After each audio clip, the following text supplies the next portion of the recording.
Hi, welcome back to YouTube channel Mahakali ಕೈ ರುಚಿಗೆ ಸ್ವಾಗತ. ನಾನು ಪ್ರೇಮ. ನೋಡಿ, ಇವತ್ತೊಂದು ಹೊಸ ಚಾಟ್ಸ್ ತೊಗೊಂಬಂದಿದ್ದೀನಿ. ಏನಪ್ಪ ಅಂದ್ರೆ ರೋಡ್ ಸೈಡೆಲ್ಲ ಸಿಗುತ್ತೆ ನೋಡಿ. ಇದು ಚಾಟ್ಸ್ ತುಂಬ ಚೆನ್ನಾಗಿರುತ್ತೆ, ಮಕ್ಕಳಿಗಂತೂ ತುಂಬಾ ಇಷ್ಟ ಆಗೋ ಥರ ಮಾಡಿದ್ದೀನಿ.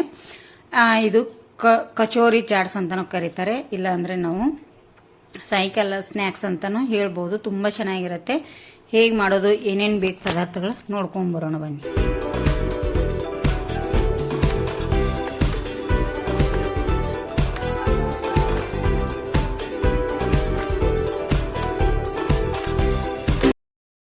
ನೋಡಿ, ಇಲ್ಲಿ ಮೊದಲೇದಾಗಿ ನಾನಿಲ್ಲಿ 1/4 kg ಅಷ್ಟು ಮೈದಾ ಹಿಟ್ಟನ್ನು ತೊಗೊಂಡಿದ್ದೀನಿ. ನೋಡಿ, 1/4 kg ಅಷ್ಟು ಮೈದಾ ಹಿಟ್ಟಿಗೆ ಒಂದು 2ರಿಂದ 3 ಟೇಬಲ್ ಸ್ಪೂನ್ ಅಷ್ಟು ಇಲ್ಲಿ ಚಿರೋಟಿ ರವೆ ಕೂಡ ಹಾಕ್ತಾ ಇದ್ದೀನಿ. ನೋಡಿ, ಚಿರೋಟಿ ಹಾಕಬೇಕು, ಅಂದರೆ ಗಟ್ಟಿಯಾಗಿ ಬರ್ತವೆ ನಮಗೆ ಚೆನ್ನಾಗಿ. ನೋಡಿ, ಈಗ ರುಚಿಗೆ ತಕ್ಕಷ್ಟು ಉಪ್ಪನ್ನು ಕೂಡ ಹಾಕ್ತಾ ಇದ್ದೀನಿ. ಉಪ್ಪು ಎಷ್ಟು ಬೇಕು ನೋಡಿ ನಿಮಗೆ ಅಷ್ಟನ್ನು ನೀವು ಇಲ್ಲಿ ಹಾಕ್ಕೊಳ್ಳಿ. ಇದನ್ನು ಒಂದು ಸತಿ ಈಗ ಚೆನ್ನಾಗಿ ನಾವು ಈ ಥರ ಮಿಕ್ಸ್ ಮಾಡ್ಕೊಳ್ಳೋಣ. ರವೆ ಮತ್ತು ಮೈದಾ ಹಿಟ್ಟು ಹಾಗೆ ಉಪ್ಪು. ಈಗ ಇದಕ್ಕೆ ಒಂದು 2ರಿಂದ 3 ಟೇಬಲ್ ಸ್ಪೂನಷ್ಟು ಎಣ್ಣೆ ಕೂಡ ಹಾಕ್ತೀನಿ. ನೋಡಿ, ಇಲ್ಲಿ ನೀವು ನೋಡಿಕೊಂಡು ಹಾಕ್ಕೊಳ್ಳಿ. ನೋಡಿ, ಇದನ್ನೀಗ ನಾನು ಕೈಯಿಂದ ಎಲ್ಲವನ್ನು ಮಿಕ್ಸ್ ಮಾಡ್ಕೋತೀನಿ ಚೆನ್ನಾಗಿ, ಎಣ್ಣೆದೆಲ್ಲ ಹೊಂದ್ಕೊಳ್ಳೋ ರೀತಿ. ನೋಡಿ, ನಾವು ಎಣ್ಣೆ ಹಾಕಿದ್ದು ಈ ಥರ ಉಂಡೆ ಕಟ್ಟಿದರೆ ಈ ಥರ ಆಗಬೇಕು. ಎಣ್ಣೆ ಕರೆಕ್ಟ್ ಇದೆ ಅಂಥೇಳಿ ಈಗ ಸ್ವಲ್ಪ ನೀರು ಹಾಕಿ ನಾವು ಇದನ್ನು ಗಟ್ಟಿಯಾಗಿ ಕಲಿಸ್ಕೋಬೇಕು. ತುಂಬ ಅಂದರೆ ತುಂಬ ಗಟ್ಟಿಯಾಗಿ ಚೆನ್ನಾಗಿ ಕಲಿಸ್ಬೇಕಾಗತ್ತೆ. ನೋಡಿ, ಈ ಥರ ಇಷ್ಟು ಗಟ್ಟಿಯಾಗಿ ನಾದ್ಕೊಂಡ್ಮೇಲೆ ಇದ್ರ ಮೇಲೆ ಒಂದು ಮುಚ್ಚಳ ಮುಚ್ಚಿ ಒಂದು 10ರಿಂದ 15 ನಿಮಿಷ ನೆನಿಲಿಕ್ಕೆ ಬಿಡೋಣ. ನೋಡಿ, ಇಲ್ಲಿ ಹಿಟ್ಟು ಕೂಡ ನೆನೆದಿದೆ. ನೋಡಿ, ಎಷ್ಟು ಚೆನ್ನಾಗಿ ಆಗಿದೆ ಅಲ್ಲ. ಇದನ್ನು ಒಂದು ಸತಿ ಚೆನ್ನಾಗಿ ನಾವು ಮಿದ್ಕೋಬೇಕಾಗತ್ತೆ. ಈಗ ಚಿಕ್ಕ ಉಂಡೆಗಳನ್ನಾಗಿ ಮಾಡ್ಕೊಳ್ಳೋಣ ಬನ್ನಿ. ಈಗ ಇದರಲ್ಲಿ 2 ಭಾಗನ ನಾನು ಮಾಡಿ ಎತ್ತಿಟ್ಕೋತೀನಿ. ಚಿಕ್ಕದು ಉಂಡೆ ನೋಡಿ, ಈ ಥರದ್ದು ನಾವು ಇದಕ್ಕೆಲ್ಲ ತೊಗೋತೀವಿ ನೋಡಿ, ಕರ್ಚಿಕಾಯಿಗೆಲ್ಲ ಆ ಥರ ತೊಗೊಳ್ಳಿ. ಸ್ವಲ್ಪ ಪುರಿ ಹಿಟ್ಟಿಗೆ ಪುರಿ ಮಾಡ್ಲಿಕ್ಕೆ ತೊಗೋತೀನಿ ನೋಡಿ. ಇಷ್ಟಿಟ್ಟು ಉಂಡೆಗಳನ್ನಾಗಿ ಮಾಡಿಟ್ಕೋತೀನಿ ನಾನು. ಫ್ರೆಂಡ್ಸ, ನೋಡಿ, ಇಲ್ಲಿ ಸ್ವಲ್ಪ ಈ ತಗಡ ತೊಗೊಂಡಿದ್ದೀನಿ. ಇದಕ್ಕೆ ನೀವು ಗ್ಯಾಸ್ ಕಟ್ಟಿ ಮೇಲಾದರೂ ಲಟ್ಟಣಿಗೆಯಿಂದ ಲಟ್ಟಿಸೋಳಿ. ನಾವು ಪುರಿ ಯಾವ ಥರ ಮಾಡ್ತೀವಿ ನೋಡಿ ಅದೇ ಥರ ಮಾಡ್ಕೊಳ್ಳಿ. ಇದನ್ನು ಕೂಡ ನೋಡಿ, ಈ ಥರ ರೌಂಡ್ ಶೇಪಲ್ಲಿ ನಿಮಗೆ ಎಷ್ಟು ಸೈಜ್ ಬೇಕು ನೋಡಿಕೊಂಡು ನೀವು ಬೌಲ್ ಎಷ್ಟು ಸೈಜ್ ತೊಗೊಂಡಿರ್ತೀರಲ್ಲ ಅಷ್ಟು ಸೈಜಲ್ಲಿ ಮಾಡ್ಕೊಳ್ಳಿ. ನಾನು ಇಷ್ಟನಿಗೆ ಮಾಡಿದ್ದೀನಿ ನೋಡಿ. ಈ ಥರ ಲಟ್ಸಿದ್ದೀನಲ್ಲ, ಇಲ್ಲಿ ಒಂದು ಬೌಲ್ ತೊಗೊಂಡಿದ್ದೀನಿ. ಇದಕ್ಕೆ ಎಲ್ಲ ನೀವು ಈ ಥರ ಹೊರಗಡೆ ಸೈಡಿಂದ ಎಣ್ಣೆ ಹಚ್ಕೊಳ್ಳಿ, ಒಳಗಡೆ ಎಲ್ಲ ಹೊರಗಡೆ. ಇದನ್ನೇನು ಮಾಡಲಿ, ಮಿಡ್ಲಲ್ಲಿ ತೊಗೊಂಡು ಈ ಬೌಲ್ ಮೇಲೆ ಈ ಥರ ಹಾಕ್ಕೊಳ್ಳಿ. ನೋಡಿ, ಇದನ್ನ ಈ ಥರ ಒತ್ಕೊಳ್ಳಿ. ನಮಗೆ ಎಷ್ಟು ಆಗುತ್ತೆ ನೋಡಿ ಅಷ್ಟನ್ನು ನೀವು ಇಲ್ಲಿ ಒತ್ಕೊಳ್ಳಿ. ನೋಡಿ, ಕರೆಕ್ಟಾಗಿ ಅದು ಫ್ರಿಲ್ ಬರುತ್ತೆ, ಇಲ್ಲಿಲ್ಲ ಅಂತಲ್ಲ. ಈಗ ನಿಮಗೆ ಎಷ್ಟು ಇಲ್ಲಿವರೆಗೂ ಬೇಕು ನೋಡಿ, ಫುಲ್ ಅಲ್ಲಿವರೆಗೂ ಇಲ್ಲಿಗೆ ಕಟ್ ಮಾಡ್ಕೊಳ್ಳಿ. ನೋಡಿ, ಈ ಥರ ಒತ್ಕೊಂಡ್ಮೇಲೆ ನೀವು ನಿಮಗೆ ಎಷ್ಟಾಗುತ್ತೋ ಇದು ಸುತ್ತು ಹೆಚ್ಚಾದದ್ದು ನಾವು ಈ ಥರ ಮಾಡ್ಕೊಂಡು ತಕ್ಕೊಳ್ಳಿ. ಫುಲ್ಲು ಈ ಥರ ಬರುತ್ತೆ ಅದು. ನೋಡಿ, ಈ ಥರ ಫೋಕ್ ಇರುತ್ತಲ್ಲ, ಈ ಥರ ನೀವು ತೂತ್ ಮಾಡ್ಕೋಬೇಕು. ಯಾಕಂದರೆ ಪುರಿ ಥರ ಉಬ್ಬಬಾರ್ದು ನಮಗೆ. ಇದು ಉಬ್ಬಿದರೆ ಚೆನ್ನಾಗಿರಲ್ಲ. ನೋಡಿ, ಈ ಥರ ಇದೇ ಥರ ನಾನೀಗ ಎಲ್ಲವನ್ನು ರೆಡಿ ಮಾಡಿ ಇಟ್ಕೋತೇನೆ. ತುಂಬ ಚೆನ್ನಾಗಿರುತ್ತೆ ಇದು. ನೋಡಿ ಫ್ರೆಂಡ್ಸ, ನಾನು ಈ ಥರ ಈಗ ಮಾಡಿಟ್ಟಿದ್ದೇನೆ. ಇದನ್ನೀಗ ಎಣ್ಣೆಯಲ್ಲಿ ಫ್ರೈ ಮಾಡಿ ಬನ್ನಿ. ಫ್ರೆಂಡ್ಸ, ಇಲ್ಲಿ ಎಣ್ಣೆ ಕೂಡ ಕಾಯ್ತಾ ಇದೆ ನೋಡಿ. ಎಣ್ಣೆ ಕಾದಿದೆ. ಒಂದೊಂದಾಗಿ ನಾನಿಲ್ಲಿ ಇದನ್ನು ಚಿತ್ತು ಬಿಡ್ಬೇಕು ನೋಡಿ. ಈ ಥರ ಬಿಡ್ಲಿಕ್ಕೆ ಹೋಗಬೇಡಿ, ಚಿತ್ತು ನಿಮಗೆ ಎಷ್ಟಾಗುತ್ತೆ ನೋಡಿಕೊಂಡು ಅಷ್ಟನ್ನು ನೀವು ಹಾಕಿ ಎಣ್ಣೆಯಲ್ಲಿ. ಈಗ ನೋಡಿ, ಈ ಥರ ನಾವು ಬಿಡ್ತಾ ಹೋಗಬೇಕು. ನೋಡಿ, ಈಗ ಅದು ತಾನಾಗೆ ಬಿಟ್ಕೊಳ್ಳುತ್ತೆ ಅದನ್ನೆಲ್ಲವನ್ನು. ಅದು ಎಣ್ಣೆಯಲ್ಲಿ ಫ್ರೈ ಆಗುವಾಗ ನಿಧಾನಕ್ಕೆ ಬಿಡಲಿಕ್ಕೆ ಸ್ಟಾರ್ಟ್ ಆಗುತ್ತೆ ಚೆನ್ನಾಗಿ. ನೋಡಿ ಫ್ರೆಂಡ್ಸ, ಇಲ್ಲಿ ನೋಡಿ ಹೇಗೆ ಮೇಲೆ ಬರಲಿಕ್ಕೆ ಸ್ಟಾರ್ಟ್ ಆಯಿತು. ತಾನಾಗೆ ಎಲ್ಲವನ್ನು ಬಿಟ್ಕೊಳ್ತವೆ, ಹೆದರ್ಲಿಕ್ಕೆ ಹೋಗಬೇಡಿ ಯಾರು. ತುಂಬ ಚೆನ್ನಾಗಿ ನೋಡಿ ಈಗ ಬಿಡ್ತಾ ಇದೆ, ನಿಮಗೆ ತೋರಿಸ್ತಾ ಇದ್ದೀನಿ ನೋಡಿ. ಬೌಲಿಂದ ಹೊರಗೆ ಬರ್ತಾಯಿದೆ. ನಿಧಾನ ಉರಿಯಲ್ಲಿ ಬರ್ತಾನೆ ಇರುತ್ತೆ ನೋಡಿ ಫ್ರೆಂಡ್ಸ.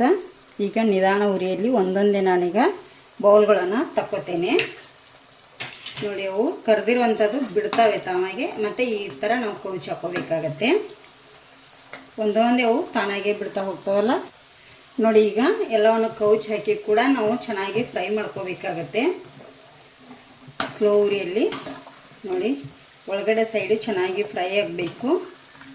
ನೋಡಿ ಎಷ್ಟು ಮಸ್ತಾಗಿ ಗರಿ ಗರಿಯಾಗಿ ಬಂದಿದೆ ಫ್ರೆಂಡ್ಸ್, ಮಸ್ತಾಗಿ ಎಲ್ಲ. ನೋಡಿ ಈಗ ಇವು ಕೂಡ ಕೌಚ್ ಹಾಕಿದರೆ ಕರೆಕ್ಟಾಗಿ ಬೇಯ್ತವು. ಈಗ ಫ್ರೈ ಆಗಿದೆ, ತಗೋತೇನೆ. ನೋಡಿ ಈಗ ಎಣ್ಣೆ ಬಸ್ದು ಎಲ್ಲ ಒಂದೊಂದಾಗೆ ತೆಗೆದಿಟ್ಕೋತೇನೆ ಈ ಥರ ಫುಲ್ಲು. ನೋಡಿ ಫ್ರೆಂಡ್ಸ, ಇಲ್ಲಿ ಎಲ್ಲ ತೆಗೆದಿಟ್ಕೊಂಡಿದ್ದೀನಿ. ಈಗ ರೆಡಿ ಮಾಡೋಣ ಬನ್ನಿ. ಇಲ್ಲಿ ನಾನೀಗ ಮೊದಲೇದಾಗಿ ಒಂದು ಅರ್ಧ ಅಥವಾ 1 ಟೀ ಸ್ಪೂನಷ್ಟು ಖಾರದ ಪುಡಿ ಹಾಕಿದ್ದೇನೆ, ಚಿಲ್ಲಿ ಪೌಡರು. ನೋಡಿ ಇಲ್ಲಿ 1 ಟೇಬಲ್ ಸ್ಪೂನಷ್ಟು ಚಾಟ್ ಮಸಾಲೆ ಕೂಡ ಹಾಕ್ತಾಯಿದ್ದೀನಿ. ಒಂದು ಅರ್ಧ ಟೇಬಲ್ ಸ್ಪೂನಷ್ಟು ಜೀರಿಗೆ ಪೌಡರ್ ಹಾಕ್ತಾಯಿದ್ದೀನಿ ಫ್ರೆಂಡ್ಸ. ಒಂದು ಅರ್ಧ ಟೇಬಲ್ ಸ್ಪೂನಷ್ಟು ಧನಿಯಾ ಪೌಡರ್. ಇದನ್ನೆಲ್ಲವನ್ನು ನಾವು ಈಗ ಮಿಕ್ಸ್ ಮಾಡ್ಕೋಬೇಕು. ಇದು ಎಲ್ಲ ಹೊಂದೋ ರೀತಿ ಚೆನ್ನಾಗಿ. ನೋಡಿ ಇದೀಗ ಮಿಕ್ಸ್ ಆಗಿದೆ, ಸೈಡ್ ಎತ್ತಿಡ್ತೇನೆ. ಇಲ್ಲೀಗ ಪೂರಿಗಳನ್ನು ರೆಡಿ ಮಾಡ್ತೇನೆ. ಪೂರಿ ಈಗ ರೆಡಿ ಇದೆಯಲ್ಲ ಫ್ರೆಂಡ್ಸ, ಇದಕ್ಕೆ ಸ್ಟಫಿಂಗ್ ರೆಡಿ ಮಾಡೋಣ ಬನ್ನೀಗ. ಇಲ್ಲಿ ಸ್ಟಫಿಂಗಿಗೆ 1 ಆಲೂಗಡ್ಡೆ ಬೇಯಿಸಿ ಇಟ್ಟಿದ್ದೇನೆ ಫ್ರೆಂಡ್ಸ. ಅದಕ್ಕೆ ಹೆಸರು ಕಾಳನ್ನು ಬೇಯಿಸಿ ಹಾಕ್ತಾಯಿದ್ದೀನಿ.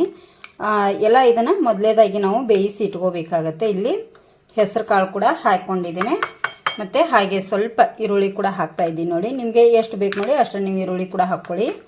ಮತ್ತು ಹಾಗೆ ಟೊಮೆಟೊ, ನಾನಿಲ್ಲಿ 1 ಟೊಮೆಟೊ ಕಟ್ ಮಾಡಿ ಇಟ್ಟಿದ್ದೀನಿ, ಅದನ್ನು ಕೂಡ ಹಾಕ್ತಾಯಿದ್ದೀನಿ. ಇದಕ್ಕೆ ಈಗ ಸ್ವಲ್ಪ ಇಲ್ಲಿ ಮಾಡಿಟ್ಟಿರುವಂಥ ಮಸಾಲೆ ಪೌಡರನ್ನು ಸ್ವಲ್ಪ ಸೇರಿಸ್ತೇನೆ. ನೋಡಿ ಇದಕ್ಕೆ ನಿಮಗೆ ಎಷ್ಟು ಬೇಕು ನೋಡಿ ಖಾರಕ್ಕೆ ಅಷ್ಟನ್ನು ನೀವು ಸೇರಿಸ್ಕೊಳ್ಳಿ. ಇದು ಸ್ವಲ್ಪ ಉಳಿಸ್ಕೋಬೇಕು, ಇದು ಬೇಕು. ಮತ್ತು ಇದಕ್ಕೆ ಈಗ ಇಲ್ಲಿ ನಾನು ಸ್ವಲ್ಪ ಖಾರ ಚಟ್ನಿ ಮಾಡ್ಕೊಂಡಿದ್ದೆ, ಪುದೀನ ಮತ್ತು ಹಾಗೆ ಕೊತ್ತಂಬರಿ ಸೊಪ್ಪು, 1 ಇಂಚಷ್ಟು ಹಸಿ ಶುಂಠಿ, ಉಪ್ಪನ್ನು ಹಾಕಿ ಇಲ್ಲಿ ಖಾರ ಚಟ್ನಿನ ರೆಡಿ ಮಾಡಿದ್ದೇನೆ. ಹಾಗೆ ಸ್ವೀಟ್ ಚಟ್ನಿ ಕೂಡ ನಾನಿಲ್ಲಿ ರೆಡಿ ಮಾಡಿಟ್ಟಿದ್ದೆ. ಹುಣಸೆ ಹುಳಿ ಮತ್ತು ಬೆಲ್ಲ, ಸ್ವಲ್ಪ ಜೀರಿಗೆ ಪೌಡರು, ರುಚಿಗೆ ತಕ್ಕಷ್ಟು ಉಪ್ಪು, ಸ್ವಲ್ಪ ಚಿಲ್ಲಿ ಪೌಡರು ಹಾಕಿ ಈ ಥರ ಹುಣಸೆ ಹುಳಿನ ನಾನಿಲ್ಲಿ ರೆಡಿ ಮಾಡಿ ಇಟ್ಟಿದ್ದೇನೆ. ಸ್ವೀಟ್ ಚಟ್ನಿ ಇದಕ್ಕೆ ಈಗ ರುಚಿಗೆ ತಕ್ಕಷ್ಟು ಉಪ್ಪನ್ನು ಕೂಡ ಸೇರಿಸ್ಕೊಳ್ಳೋಣ. ಈ ಥರ ನೀವು ಒಮ್ಮೆ ಮನೆಯಲ್ಲಿ ಟ್ರೈ ಮಾಡಿ ಹೇಗೆ ಬಂದಿದೆ ಅಂಥೇಳಿ ಕಮೆಂಟ್ ಮಾಡಿ ಫ್ರೆಂಡ್ಸ. ರುಚಿಗೆ ತಕ್ಕಷ್ಟು ಉಪ್ಪನ್ನು ಕೂಡ ನಾನೀಗ ಸೇರಿಸ್ಕೊಂಡಿದ್ದೀನಿ. ಇದನ್ನೆಲ್ಲ ಈಗ ಚೆನ್ನಾಗಿ ಮಿಕ್ಸ್ ಮಾಡ್ಕೊಳ್ಳೋಣ. ನೋಡಿ ಈ ಥರ ಇದೆಲ್ಲದಕ್ಕೂ ಹೊಂದಬೇಕು, ಆ ಥರ ನಾವೀಗ ಇದನ್ನು ಮಿಕ್ಸ್ ಮಾಡ್ಕೊಳ್ಳಿ. ನೋಡಿ ಈಗ ಲಾಸ್ಟಲ್ಲಿ ಕೊತ್ತಂಬರಿ ಸೊಪ್ಪನ್ನು ಕೂಡ ಉದುರಿಸ್ಕೊತೀನಿ. ಈ ಥರ ನೀವು ಮಿಕ್ಸ್ ಮಾಡ್ಕೊಳ್ಳಿ ಚೆನ್ನಾಗಿ. ನಿಮಗೆ ಎಷ್ಟು ಬೇಕು ನೋಡಿ ಅಷ್ಟು ಕ್ವಾಲಿಟಿಯಲ್ಲಿ ಮಾಡ್ಕೊಳ್ಳಿ. ನಾನು ನಮಗೆ ಎಷ್ಟು ಬೇಕೋ ಅಷ್ಟು ಮಾಡಿದ್ದೇನೆ. ಈಗ ಇದನ್ನು ಹೇಗೆ ಮಾಡೋದಂತೆ ತೋರಿಸ್ತೀನಿ ಬನ್ನಿ ಫ್ರೆಂಡ್ಸ್. ಇಲ್ಲಿ ಪೂರಿಗಳನ್ನು ಇಟ್ಕೊಂಡಿದ್ದೇನೆ. ಈ ಪೂರಿಯಲ್ಲಿ ಸ್ಟಫಿಂಗ್ ನಾವು ರೆಡಿ ಮಾಡಿದ್ದೀವಲ್ಲ ಅದನ್ನು ಹಾಕ್ಕೊಳ್ಳಿ. ನಿಮಗೆ ಎಷ್ಟು ಬೇಕು ನೋಡಿಕೊಂಡು ನೀವು ಸ್ಟಫಿಂಗನ್ನು ಹಾಕ್ಕೊಳ್ಳಿ. ನೋಡಿ ಇಲ್ಲಿ ಸ್ಟಫಿಂಗ್ ಹಾಕಿದ ಮೇಲೆ ಸ್ವಲ್ಪ ಕಟ್ ಮಾಡಿಟ್ಟಿರೋಂಥ ಈರುಳ್ಳಿ ಕೂಡ ಹಾಕ್ಕೊಳ್ಳಿ. ಇವೆಲ್ಲದಕ್ಕೂ ಸ್ವಲ್ಪ ಸ್ವಲ್ಪ ಜಾಸ್ತಿ ಹಾಕ್ಕೊಳ್ಳಿಕ್ಕೆ ಹೋಗಬೇಡಿ, ನೀವು ತಿನ್ನೋರು ಹೇಗೆ ತಿಂತೀರಿ ನೋಡಿಕೊಂಡು ಹಾಕ್ಕೊಳ್ಳಿ. ಹಾಗೆ ನೋಡಿ ಇಲ್ಲಿ ಕಟ್ ಮಾಡಿಟ್ಟಿರೋಂಥ ಟೊಮೆಟೊ ಕೂಡ ಹಾಕ್ತಾಯಿದ್ದೀನಿ ಎಲ್ಲದಕ್ಕೂ. ನೋಡಿ ಈಗ ಮತ್ತೆ ಮೇಲ್ಗಡೆಯಿಂದ ಸ್ವಲ್ಪ ಚಾಟ್ಸ್ ನಾವು ಅವಾಗ ಇಟ್ಟಿದ್ದೆಲ್ಲ ನೋಡಿಕೊಂಡು ಹಾಕ್ಕೊಳ್ಳಿ ನೀವು. ಇದು ಮೇಲ್ಗಡೆಯಿಂದ ಸ್ವಲ್ಪ ಹಾಕಬೇಕು, ಚೆನ್ನಾಗಿ ಅನಿಸುತ್ತೆ ಸ್ಪೈಸಿಯಾಗಿ ಇರೋದ್ರಿಂದ ಫ್ರೆಂಡ್ಸ. ಇದಕ್ಕೆ ಈಗ ಮೇಲ್ಗಡೆಯಿಂದ ಸ್ವಲ್ಪ ನೋಡಿ ಗ್ರೀನ್ ಚಿಲ್ಲಿನ ಮತ್ತೆ ಹಾಕ್ತಾಯಿದ್ದೀನಿ. ನಿಮಗೆ ಆಪ್ಷನಲ್, ಬೇಕಂದರೆ ಹಾಕ್ಕೊಳ್ಳಿ, ಬೇಡಾದರೆ ಬೇಡಿ. ನಾನಿಲ್ಲಿ ಸ್ವಲ್ಪ ಸ್ವಲ್ಪನ ಸೇರಿಸ್ತಾ ಇದ್ದೀನಿ ನೋಡಿ.